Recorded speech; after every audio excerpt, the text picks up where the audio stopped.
argued with Isaac, and he left that well and dug another one. They also collected it.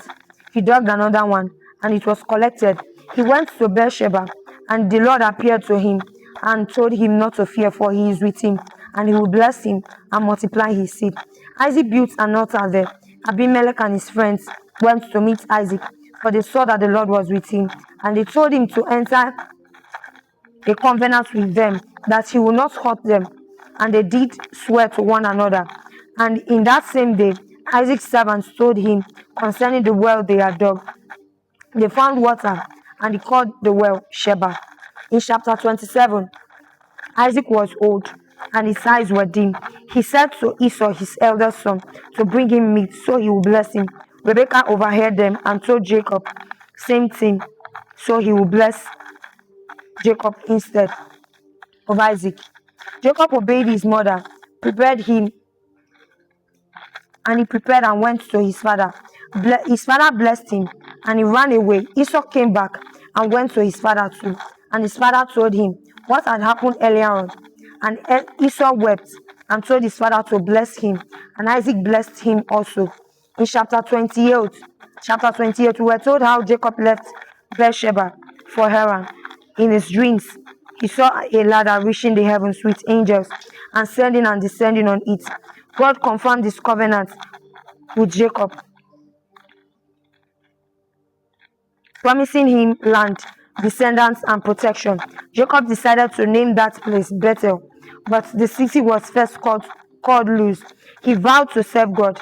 In chapter 29, Jacob met Rachel in Haran. He agreed to work for Laban for 7 years so he could marry Rachel, but he was deceived and given Leah instead of Rachel. He decided to work another 7 years for Rachel. Leah conceived and bore him sons, Reuben, Simeon, Levi, and Judah.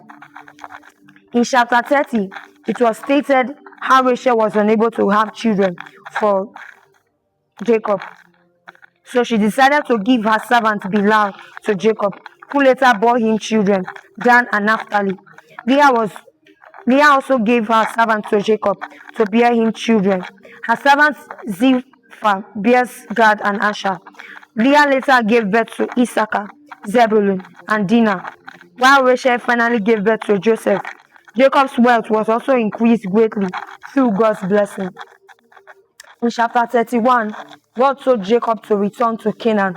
Jacob decided to secretly leave Laban with his family and possession, while Rachel stole her father's idol. Laban pursued Jacob, but God warned him not to harm Jacob, so they made a peaceful covenant before parting ways. In chapter 32, God prepared to meet his brother Jacob prepared to meet his brother Esau, but because he feared that his brother might revenge, he sent gifts ahead and prayed for God's help. In the night, Jacob wrestled with a man until daybreak. When the man saw that he did not prevail against Jacob, he struck him on the hollow of his thigh, and it was out of joint. The man said to Jacob to let him go, but Jacob refused. And the man said to him, thy name shall no longer be called Jacob, but Israel. In chapter 23, the chapter clearly explains to us how Jacob and Esau reunited. Jacob met Esau peacefully and reconciled. Esau forgave Jacob and embraced him. Jacob decided to settle in Canaan and bought a land near Shechem and erected an altar there. He called it El Elohim Israel. In chapter 34, it was clearly stated how Shechem defiled. In chapter 34, El Elohim Israel. In chapter 33, it was clearly stated how Jacob and Esau reunited. Jacob and Esau met peacefully and reconciled. Esau forgave Jacob and embraced him. Jacob decided to settle in Canaan and bought a land near Shechem and erected an altar there, and he called it El Elohim Israel. In chapter 34, it was clearly stated how Shechem defiled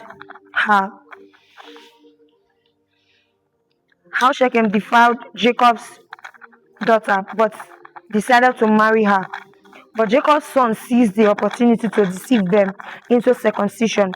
And on the third day after they were circumcised, Simon and Levi took it as an opportunity and killed all the men in revenge and brought trouble upon Jacob's family.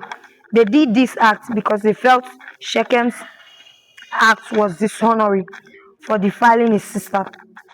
In chapter 35, God told Jacob to return to Bethel, and he obeyed. He went to Bethel and built an altar there. Rachel died while giving birth to Benjamin, and Isaac died also. He was buried by Esau and Jacob. In chapter 36, it was recorded in the Bible, the descendants of Esau, also known as Edom, listing the chiefs and kings who became the nation of Edom. Chapter 37, Jacob had a favorite from all his sons.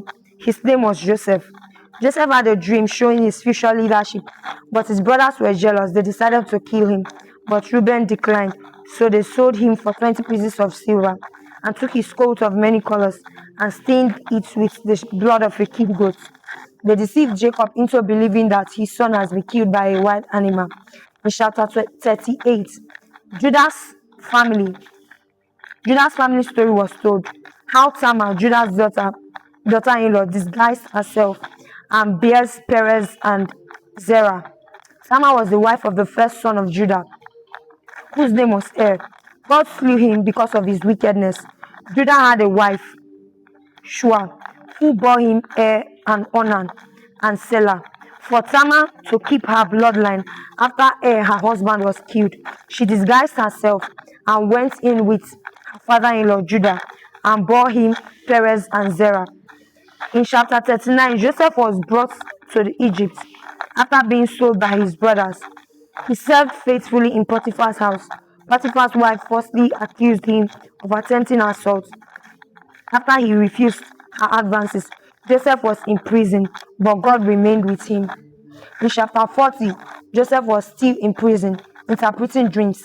He interpreted Pharaoh's dreams. His interpretations came true. He interpreted the dream of the cupbearer, who later forgot Joseph. And in chapter 1, he interpreted Pharaoh's dream, predicting 7 years of abundance, followed by 7 years of famine. And for that reason, Pharaoh appointed Joseph as the governor of Egypt to oversee food storage. In chapter 42, the season of famine reaches Canaan, and Jacob decided to send his sons to Egypt to buy grain. When they got to Egypt, Joseph recognized them, but they could not recognize him. So he decided to test them by keeping Simeon in Egypt and sent one of them to go and bring the youngest brother to prove that they are not spies.